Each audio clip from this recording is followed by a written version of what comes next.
I'm Tyler. And I'm Bree. We're from Topeka, Kansas. We're moving to Albuquerque, New Mexico. And We're sold by Skip. Oh, those crazy kids. Hey, it's Skip at Sold by Skip, and there's an entire checklist that you need to take care of as soon as you move to Albuquerque. For instance, what are the banking institutions here? How do I sign up for utilities? Do they even have satellite TV? What are the steps I need to do in order to get my driver's license? Is my neighbor a registered sex offender? Well, these are all valid points, so if that's the information you're looking for, stay tuned. I've put together a comprehensive list that will help make your move here to Albuquerque as easy as possible. Plus, stay tuned to the end of this video where we will catch up with Tyler and Bree to see how the purchase of their first home went. This is all about Albuquerque.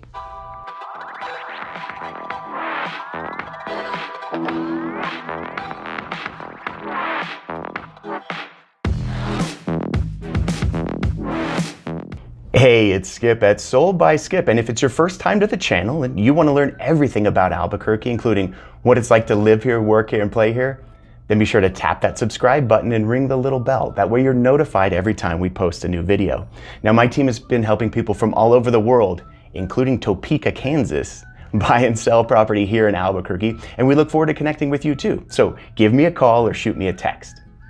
So moving to a new city can be challenging, and I know there's a whole checklist of things that you have to do, including unpacking and, returning your pod or your moving truck.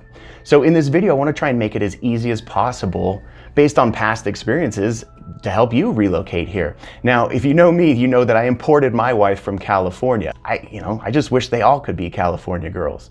And when she was moving out here, we had to do the exact same things. Get a driver's license, get her set up in banking institutions, all that.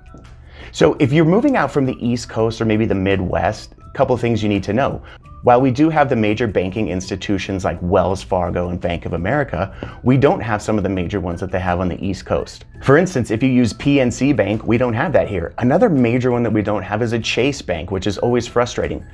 We're heavy into credit union here. And the reason that we have so many credit unions is because credit unions are notorious for keeping the money local and reinvesting it in the community. Now, this day and age, most banking is done online. So if you're using PNC or Chase, you can still use them here. We just don't have a physical branch you can go into.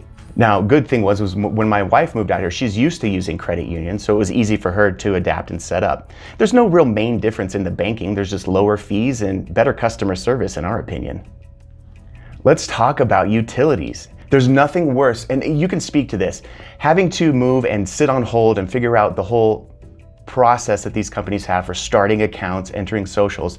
It can be maddening. Now we have New Mexico Gas, which is the gas company, PNM, PNM is what, Power New Mexico? I don't know, it's the electric company. Then we have the local water standard. And then we have a bunch of different varieties of cable service. And if you're into satellite, we have satellite options as well. To make it easy, I'm gonna go ahead and post links for all these companies in the description down below. That way you just follow the link and get signed up right away. So if you're finding this information useful so far, do me a favor, just tap that like button. It really helps us out. Let's talk about crime and safety. Yeah, of course, Albuquerque is always in the news for having a high level of crime. But by this time, you should have already picked a safer neighborhood to live in. But just to double check, I'm gonna post the links to the Albuquerque crime map so you can get a clear idea of what you're getting into. Additionally, there will be a link where you can check the Megan's Law status. Now, Megan's Law is, if you have spare time, I always go on it just to check it out. It's mind-blowing. It'll show on a map where the registered sex offenders are in your area. All you gotta do is just type in your address and all of a sudden it'll kick out a list. And trust me, no matter where you are, every state has this, but no matter where you are, take a minute and just look it up. You can actually spend an afternoon going down a rabbit hole, just pulling up each one of their rap sheets just to figure out what kind of dirt they have on them. But this is obviously something we'll do before you buy your home. But in the meantime, it's always an experience checking out the Megan's Law website on any state that you're in. So some things to note, if you're moving here, you're more than likely gonna need a car, and I'm sure you're bringing your car out with you. So how do we get that car registered? Well, in New Mexico, we don't have a DMV. We have an MVD, slight changes.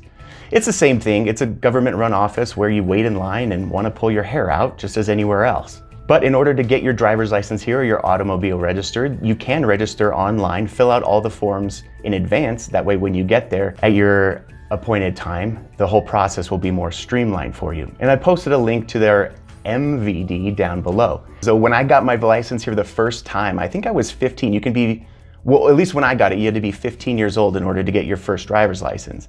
And I did, but the whole process was so relaxed that I took the driving test, and literally it was 3 right turns and you had to come to a complete stop. If you came to a complete stop at the stop sign, you're qualified to be a New Mexico driver. I'm not sure if they've updated those regulations so far, but when I got my license, that's all you had to do. And then the funny thing is when they took my first driver's license picture, I had a hat on. I literally had it, and it was like when I was 15, so like the rim was all bent down like this, and it was like all melted to my head. So you couldn't even see my face, but that was my driver's license picture. But either way, it's just funny how times have changed. Now, to get a driver's license here, you will have to surrender your current driver's license as well as pass a written exam.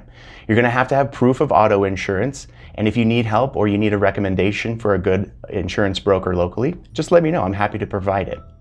But in addition to that, one thing that makes New Mexico famous, unfortunately, is we do have a high drunk driving rate. Now, in New Mexico, we don't have DUI. We have DWI, driving while intoxicated. Don't ask me how I know. In order to get a driver's license, you will have to take an online course that educates you on the dangers of driving while intoxicated. That's all part of the application when you register for a driver's license the first time here in New Mexico. The standard documents you'll need to bring with you are proof of residency, and that can be a lease or utility bill, and your proof of identity. Now, if you want to get a New Mexico Real ID, I think you need to bring a passport. A Real ID is an advanced ID that, actually, I don't even know what a Real ID is, but I think they're required here in the next year or two that everyone has a Real ID versus a state issued ID. Even though the state issues the Real ID, even though it's just the same information, but it says real on it. Either way, just another step you gotta take when moving to Albuquerque. Now, in order to get your car registered here, you're gonna have to have it smogged, and you can do that by taking it to any one of these smog places to get it certified. Just bring your certification in when you're ready to register your vehicle, and all the forms, again, will be available at the link down below. So as you know, we are in a seller's market here in Albuquerque and also nationwide. And what that means is more than likely you're gonna be up against multiple buyers on each property that you offer. I always tell my clients, be prepared to write at least 3 offers on a home you like before you get it accepted. Now let's go back to Tyler and Bree, because in their situation, we had to make a few offers before we got one accepted. Now, working with younger clients like millennials, in fact, I think they might be Generation Z, Gen Z? Gen Zers are buying houses now? Whew. Either way, one of the benefits of working with a younger couple like them is they have the ability to be cyber sleuths. What do I mean by that? Well, in their case, we had to come up with a sneaky strategy in order to get their offer accepted. They were able to find out information about the seller, all public record, nothing creepy, but we found out that the seller had a warm heart and he was very active in a local charity here in Albuquerque. So, as part of the offer, we wrote into the contract that upon acceptance of their offer, the buyers would make a donation to the seller's charity of choice. Must have worked, because in this situation, their offer was accepted, we beat out 5 other buyers, and they were able to get the keys to their new home. So let's go back to Bree and Tyler and discuss how their experience has been. It was a very long, stressful weekend, I'd say. Just looking at multiple different homes. There was a lot of different offers on every single home. And so you're up against a lot of different people. So you have to get a little creative when it comes to Your offers. We were looking at houses from Wednesday till Sunday.